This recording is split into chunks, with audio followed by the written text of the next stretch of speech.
lot to answer for. Mr. Singhvi, can you hear me, sir? Yes, I can hear you. Right.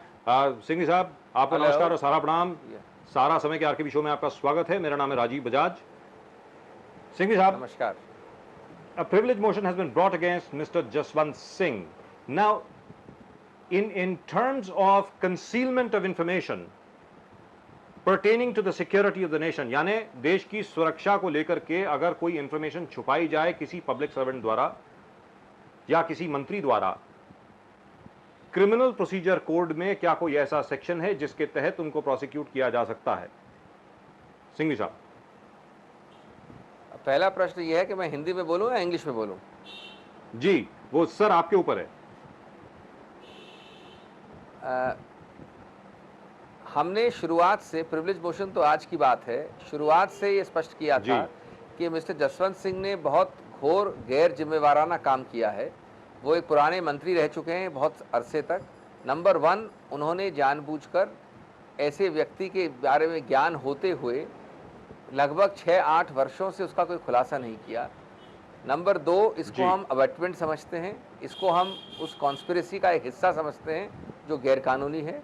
और number 3, हम समझते हैं कि उन्होंने पूरे देश को बरगलाया है, अपनी बुक सेल्स के लिए सनसनीखेज पैदा की है, क्योंकि पिछले 3 हफ्तों से वो सब जगह से, पार्लियामेंट के बाहर, पार्लियामेंट के अंदर ही बार बार कह रहे हैं किसी ऐसे व्यक्ति के बारे में। और कल खुलासा हुआ कि उनके पूरे पहाड़ के नीचे एक चूहा भी नहीं है।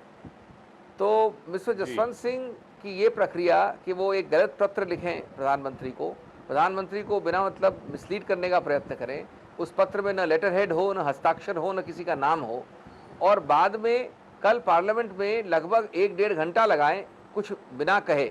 यानी वो एक ऐसे व्यक्ति हैं जिनके बारे में कहा जा सकता है that he has nothing to say but takes a lot of time in saying it. तो इन सब चीज़ों को मद्देनजर रखते हुए, पहली बात, उन्होंने देश के प्रति अपना उत्तरदायित्व नहीं निभाया है, उन्होंने देश के प्रति अपना कर्तव्य नहीं निभाया है, उन्होंने देश के प्रति पूरी तरह से आम आदमी का कर्तव्य भी नहीं निभाया है। ये तो कहाँ की बात है कि मिनिस्टर या संवैधानिक कर्तव्य निभाए वो।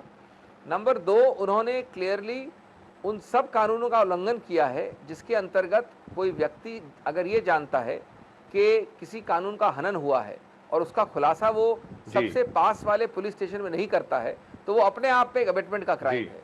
इस बार उनका पूरा केस ये है कि राष्ट्रीय सुरक्षा का एक ब्रीच हुआ है, और अगर वो नहीं इसका खुलासा करते हैं, उनको ये पता होना चाहिए कि वो 2 फरलांग जा सकते हैं जो सबसे करीबी पुलिस स्टेशन हो, और उसमें वो खुलासा कर सकते हैं।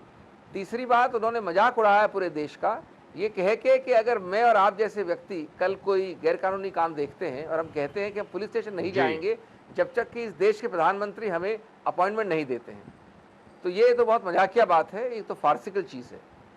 और अंतिम रूप से ये माना गया है कि चूंकि एक मिनट, क्योंकि परसों उन्होंने ये कहा कि मैं वक्तव्य करूंगा संसद में, तो इसका अभिप्राय सभी ये समझते हैं कि वक्तव्य करेंगे संसद में, इसका मतलब यही हो सकता है कि वो खुलासा करेंगे उस व्यक्ति के नाम का। और ये कहने के बाद, एक प्रकार से संसद को आश्वासन देने के बाद, कल जब उन्होंने ऐसा नहीं किया तो ये एक प्रिविलेज भी बनता है। तो वो नैतिक रूप से, कानूनी रूप से, फौजदारी रूप से और संसद की प्रणाली के रूप से, सभी रूपों से दोषी हैं। सिंघवी साहब, लेकिन जहां तक आपने जो कहा, ये सिर्फ अपनी किताब बेचने के लिए है। क्या आपको लगता है कि जसवंत सिंह जी जैसे जिम्मेदार व्यक्ति जो फॉरेन मिनिस्टर रह चुके हैं, डिफेंस मिनिस्टर रह चुके हैं, इतनी देर तक मेंबर ऑफ पार्लियामेंट रह चुके हैं, and was till now a very respected member of parliament and otherwise considered a very shall we say an intellectual member of parliament, so to speak, अगर हम कहें, क्या ये महज सिर्फ किताब बेचने के लिए किया गया है? सिंघवी साहब, देखिए, ये हम नहीं कह रहे हैं कि सिर्फ इसलिए किया गया। ये प्रश्न कि क्यों उन्होंने ऐसी बेहुदी हरकत की, ये आपको उनसे पूछना चाहिए। किताब लिखने वाले वो 2 हफ्ते पहले संसद के बाहर प्रेस कॉन्फ्रेंस में इसके बारे में एक घोषणा करने वाले वो, प्रधानमंत्री को चिट्ठी लिखने वाले वो, दिन प्रतिदिन दिल्ली और बंबई में इसके बारे में बात करने वाले वो। तो इसका फिर अगर सब कुछ वो कर रहे हैं तो फिर हमसे प्रश्न कैसे पूछ सकते हैं आप? ये तो आप उनसे पूछिए कि जब इन्होंने इतनी घोषणाएं की देश भर में, तो आज इतना पहाड़ जब खोदा तो चूहा कैसे निकला उसके अंदर से?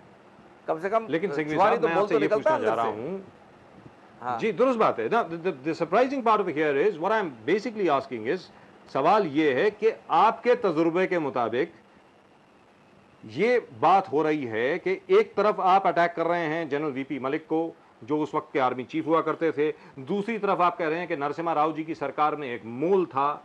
तो when somebody like Jaswant Singh says something like that, I think it will be rather mundane. It will be very, it is very simplistic on our part to assume that it is only because he wanted to sell his book. यानी सिर्फ वो अपनी किताब बेचने के लिए ऐसा कर रहे हैं। आपको लगता नहीं कि इसके पीछे कुछ और भी हो सकता है? सिंघवी साहब। No, why are you again and again reframing something which nobody has said? We are not saying it is only for this.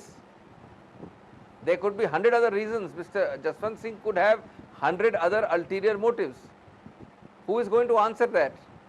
It is only for Mr. Right. Jaswant So- Singh to tell you and to tell Absolutely. the nation Now- what his ulterior motives are. Why should I speculate about it? Right, so- but since we have not Now- got the now, name Mr. of the Singhvi- mole till now, since we have not got the name of the mole till now, you can rest assured that we will also Yes. not get to know, either through you or otherwise, the reasons for Mr. Jaswant Singh acting as madly as he has been doing. Now, in terms of the other action that could be taken against a person like that, as you said, he is possibly guilty of abetment as well. Now, is there anything else that can Not be done? possibly. I didn't say it's Apart from possibly. the- I said apart from the he's privilege clearly motion? guilty.